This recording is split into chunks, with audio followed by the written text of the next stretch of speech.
was featured as the only female member of the Zephyr skateboarding team in Dogtown and Z-Boys, and is inducted into the Skateboarding Hall of Fame. She's as passionate about her activism as she's been for skateboarding and surfing. Through her Origami Wales project since 2004, and as a TEDx speaker, she strives to raise awareness and inspire. Peggy has stayed most summers over the past 2 decades in Raglan, campaigning to save the critically endangered Maui dolphins. She joins us today to share her insights to keep the ban. Please, everybody, give her a warm welcome. Welcome, Peggy. Okay,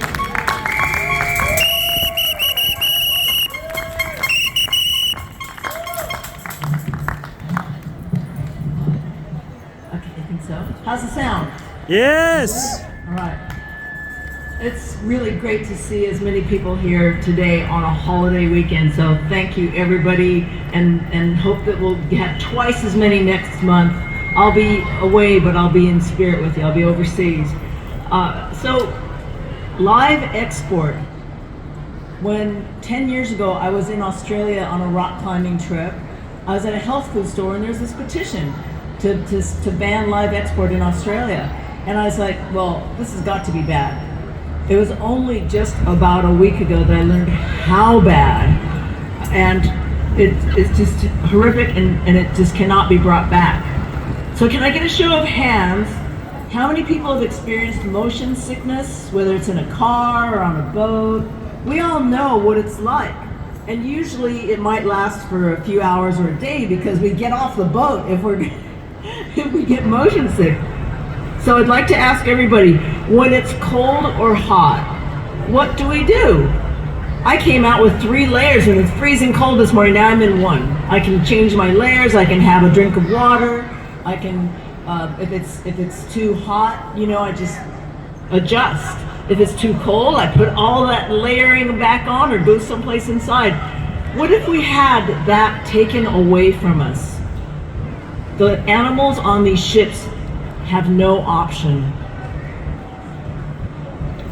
So I offer this quote to keep in mind from the Dalai Lama.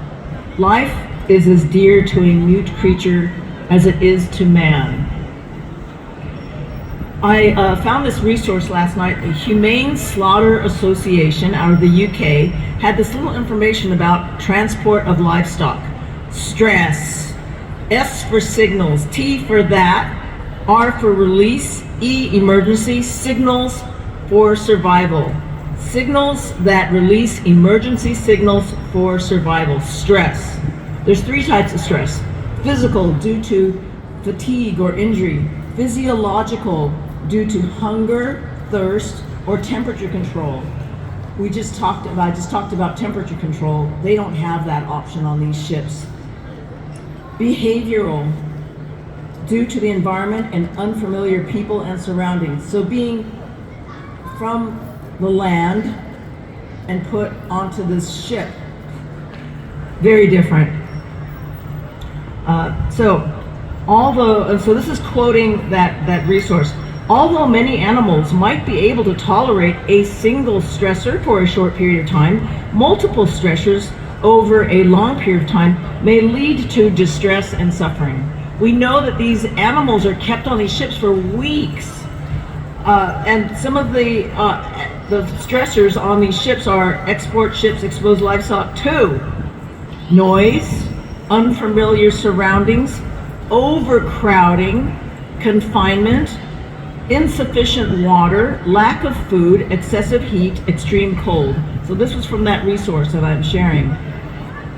Can I get a show of hands? How many people have seen a livestock truck on the road? I don't know if anybody has never seen one. When we see these livestock trucks, how can you describe them? Well, bare metal, no temperature control, no food or water, no management of excrement, and over land it's about a half a day or a day or 2 that these animals have to endure this before they go to slaughter. Can I get a show of hands of anyone who's been on a canceled flight at the airport? When our flight's been canceled or something, we get to go sit in the lounge, buy some terrible food, and wait. And we can even use the toilet. these animals don't have that option. Now, imagine 6 weeks and 81 animal deaths aboard the MV Bahia. That's an older report, and Animals Australia updated this last week. Now it's been 87 days that these animals, 16,000 cattle and sheep, are now on what they've labeled an experimental journey. I don't want to sign up for that experiment, do you? So, I'm going to go on. Gulf Livestock One, the famous disaster where a ship leaving Napier, New Zealand, was on its way to China.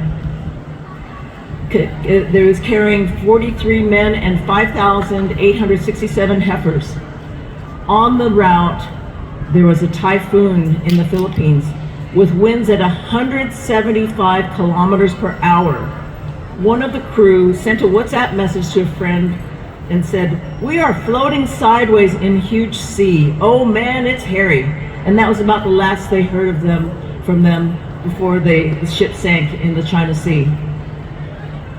It takes a lot to change things, and this ban happened for good reason. I want to thank everybody who was behind this, because it's a big thing to do what they did, to ban the livestock export. New Zealand could lead the way, and we now have a different government.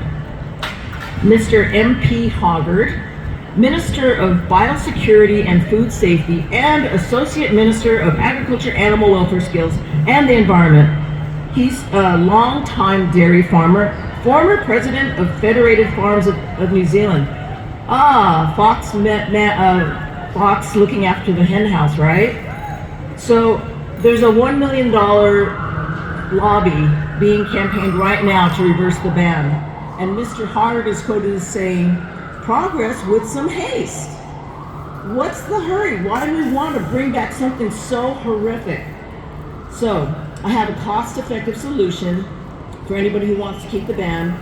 We're going to start a Give a Little campaign and raise money for a 2 weeks, all expenses, gold standard trip to give to Mr. Hoggard. Yay!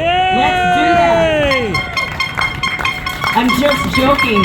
You think he would go? Do you think that he would really go? I don't think so. So everything is connected. I'm going to share a couple quotes. "As long as man continues to be the ruthless destroyer of lower beings, he will never know health or peace. For as long as men massacre animals, they will kill each other." And that was from Pythagoras. What are we going to do about this situation? We all need to we're all here. Anybody who's come here, I know that you're all doing a lot. And let's talk to our friends about this and share the petition, and also talk about the fast track that the new government is talking about. It's a different side topic, but we need to tell this new government that what they're doing is unacceptable. And we need to all be as politically active as possible to get out the vote, to vote these people out the next election, and vote the people in that are going to do the right thing for the animals and the people of this country and the environment. So I have one more message that we can maybe even pass on to the New Zealand government, and it's from Mahatma Gandhi. Many people have probably heard it. "The greatness of a nation and its moral progress can be judged by the way its animals are treated." Let's get that message across and keep the ban.